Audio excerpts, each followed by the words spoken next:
ఏది పూర్తి చేశారు చూద్దాం. ఇప్పుడు పోలవరం కూడా పుష్కరాల లోపల పూర్తి చేస్తామన్నారు.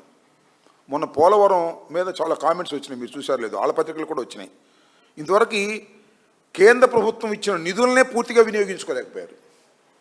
ఇవన్నీ ఎప్పుడు వినియోగించుకుంటారు, మళ్ళీ ఎప్పుడు మేము డబ్బులు రిలీజ్ చేయాలని అడిగారు ఇరిగేషన్ సెక్రటరీ.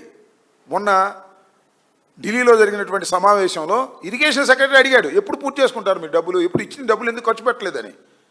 సాగటలా ఈ వర్షాకాలంలోనే, ఈ ఎండాకాలంలోనే పని జరిగేది, మళ్ళీ వర్షాకాలం వస్తే పని మెత్తపడతా ఉంటుంది. అన్ని ప్రాజెక్టులు కూడా వాటి మీద చిత్తశుద్ధి లేనే లేదు. అదేమంటే ఇరిగేషన్ ప్రాజెక్టు, ముఖ్యంగా మన అందరికీ అట్రాక్ట్ అయ్యే ప్రాజెక్టు, అందరూ ఎదురు చూస్తున్నటువంటి ప్రాజెక్టు పోలవరం ప్రాజెక్టు. పోలవరం ప్రాజెక్టుని పుష్కరాల లోపే పూర్తి చేసి నీళ్లు ఇస్తామన్నారు. చూద్దాం దాని గురించి ఎంతవరకు ఇస్తారో ఏంటో, నాకైతే నమ్మకం కలగటలేదు. నేను చూశాను, కేంద్ర ప్రభుత్వం నుంచి కూడా నిధులు 10,000 కోట్ల రూపాయలు అడ్వాన్స్ ఇచ్చేటటువంటి కార్యక్రమం చేశారు.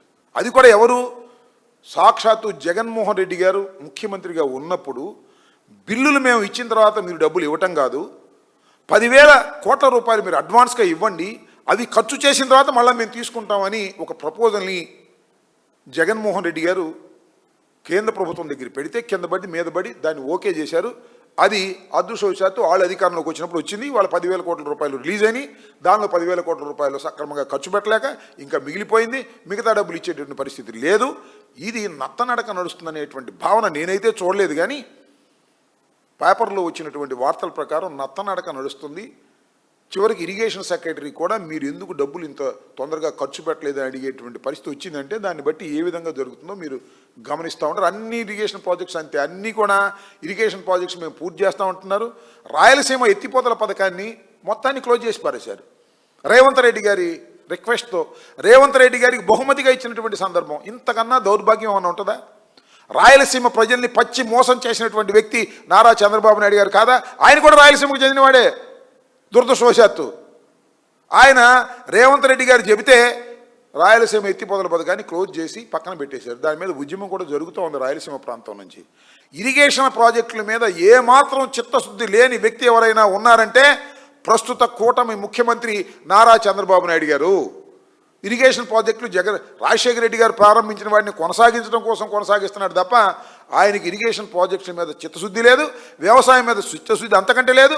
వ్యవసాయం మీద నిజంగా చిత్తశుద్ధి ఉంటే ఏమండి మద్దతు ధర కోసం అన్నీ కొనాలని అవసరం లేదండి, నాకు అర్థం కాలేదు. మద్దతు ధర ఇచ్చిన తర్వాత, ఎంఎస్పి ఇచ్చిన తర్వాత మొక్కజొన్న కానీ, మరి ప్యాడీ కానీ, పసుపు కానీ, పొగాకు కానీ, మిర్చి కానీ ఏది కూడా మద్దతు ధర లేనటువంటి ఒక విషమ పరిస్థితి రైతుకు ఏర్పడితే, రైతు బజార్ని పడిపోతే, అప్పుల పాలైపోతే నువ్వు దాన్ని పట్టించుకోవు, ఇంటర్వెన్షన్ కావు. ఈ విధంగా వ్యవసాయం మీద, ప్రాజెక్టుల మీద చంద్రబాబు నాయుడు గారికి అసలు చిత్తశుద్ధే లేదు. ప్రాజెక్టులో డబ్బుగా చేద్దాం లేదా అమరావతిలో డబ్బుగా చేద్దాం అనే పద్ధతే తప్ప రైతులకు గిట్టుబాటు ధర ఇచ్చి రైతుల్ని ప్రోత్సహించాలనేటువంటి కనీసమైనటువంటి బాధ్యత కూడా విస్మరించినటువంటి వ్యక్తి నారా చంద్రబాబు నాయుడు గారని చెప్పదలుచుకున్నాను. ఏంటిది అంటే కేసులు పెట్టలేదేమో, క్రైమ్ రేట్ తగ్గట్టు ఏంటండి, ఎంత దౌర్భాగ్యం అండి. క్రైమ్ రేట్ గురించి మాట్లాడతారు.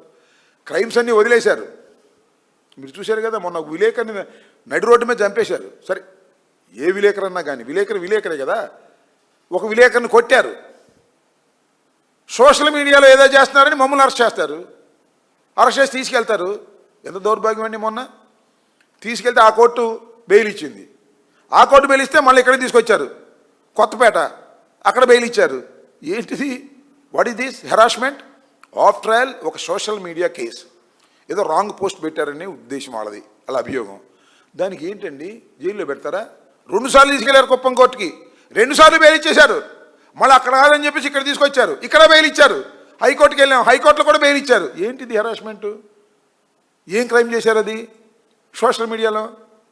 సో పోలీస్ యంత్రాంగాన్నంతా కూడా రాజకీయ కక్షల కోసం ఉపయోగించుకునేటటువంటి పరిస్థితి వాళ్ళ నారా చంద్రబాబు నాయుడు గారు చేస్తున్నారు. ఇది దుష్ట సాంప్రదాయం, ఇది ప్రమాదకరమైనటువంటి సాంప్రదాయం. ప్రత్యర్థి రాజకీయ పార్టీలని లాఠీలతోనూ తూటాలతోనూ కేసులతోనూ అణచాలని అనుకోవటం అనేది పిచ్చి పని. అణచలేరు సరిగదా, మరింతగా ఉధృతంగా మేము పోరాటాలు చేస్తామనేది కూడా ఈ సందర్భంగా చెప్పదలుచుకున్నాను. ఎవరండి మీరు అరెస్ట్ చేసిన, ఎవడు భయపడ్డాడు చెప్పండి, నాకు అర్థం కాల. ఇంతమందిని అరెస్ట్ చేశారు, ఇంతమంది పోలీస్ స్టేషన్లో పెట్టారు, బెయిల్ వచ్చినాయి, ఏం చేయగలిగారు అంటున్నా మీరు? మాకు ఒక సుశిక్షితులైనటువంటి సైనికులుగా ఒక్కొక్కడు తయారవుతున్నాడు తప్ప దేనికి భయపడటానికి సిద్ధం లేదు. చంద్రబాబు నాయుడు గారు క్రిమినల్స్ని కంట్రోల్ చేయవలసినటువంటి పోలీస్ శాఖని రాజకీయాలు కంట్రోల్ చేయడానికి ఉపయోగించడం అనేది చాలా దుష్ట సాంప్రదాయం. ఇది సమాజానికి మంచిది కాదు, దేశానికి కూడా మంచిది కాదని చెప్పదలుచుకున్నాను.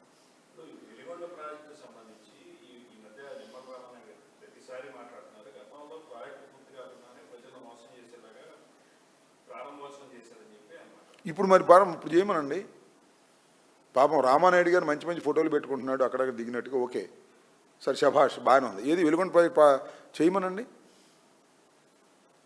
పోలవరం చేయమనండి, పూర్తి చేసిన రోజున మాట్లాడమనండి. పూర్తి చేయొద్దని కాదు నేనేది, చెయ్యాలి. అవి ఒక దశ దాటి వచ్చినాయి. వెలుగొండ కానీ పోలవరం కానీ మేము చాలా కార్యక్రమాలు చేశాం. రాజశేఖర రెడ్డి గారు ప్రారంభించినటువంటి ప్రాజెక్ట్స్ ఇవి. వీటికేమో వాళ్ళే నచ్చలు చేశామని చెప్పుకుంటున్నారు. ఒక్కటి ఇక్కడ గమనించాల్సిందంటే వాళ్ళకి ఈనాడు, ఆంధ్రజ్యోతి లేదా TV5 ఇంకోటి ఉండటం వల్ల అద్భుతంగా జరుగుతుందని వాళ్ళు ఫోకస్ చేస్తారు తప్ప బుష్ అక్కడ ఏమీ లేదు. వాళ్ళు ఫోకస్ చేసి అవి చదువుతున్నాం, మనం చదివి నిజమేనని భ్రమిస్తూ ఉంటారు. 4 రోజులు పోతే అర్థమైంది అంతా ఫాల్స్ అని. రామానాయుడు గారు బాగానే డ్రామాలు చేస్తున్నాడు, మంచి మంచి ఫోటోలు పెడుతున్నాడు. ఆయనే మొత్తం ప్రాజెక్ట్ నిర్మాణానికి ఆయనే కూలీగా పనిచేస్తున్నట్టుగా కనపడుతున్నాడు. బాగానే ఉంది, అది ఒక డ్రామా, ప్రజలు నమ్ముతారు. ఇలాంటి డ్రామాలు కొంతకాలం ప్రజలు నమ్ముతారు. ఆయనే పళ్ళకి ఏది మట్టి ఎత్తుకున్నట్టు బాగుంటుంది డ్రామా, నేను కూడా చేయగలను. కానీ అది ఓవర్ యాక్షన్, అలాంటి ఓవర్ యాక్షన్ చేయకూడదు. నా ఉద్దేశం, మంత్రులు లాంటి ఓవర్ యాక్షన్ చేయకూడదని నా అభిప్రాయం. ఆయన ఓవర్ యాక్షన్ చేయటం వల్ల బాగా ప్రచారం జరుగుతుంది. పచ్చ చొక్కా వేసుకుని తట్ట నెత్తిన పెట్టుకుని లేదా ఆ సొరంగంలోకి వెళ్తున్నట్టు ఇవన్నీ బాగానే ఉంటాయి మన డ్రామాలు చూసేవాళ్ళకి. ఈ డ్రామాలు చేయటం వల్ల ప్రాజెక్టులు పూర్తి అవ్వవు. ప్రాజెక్టులు పూర్తి అవ్వాలంటే చిత్తశుద్ధిగా పనిచేయాలి. పోలవరానికి డబ్బులు ఇస్తే ఆ డబ్బులు ఖర్చు పెట్టాలి, అప్పుడు జరుగుద్ది.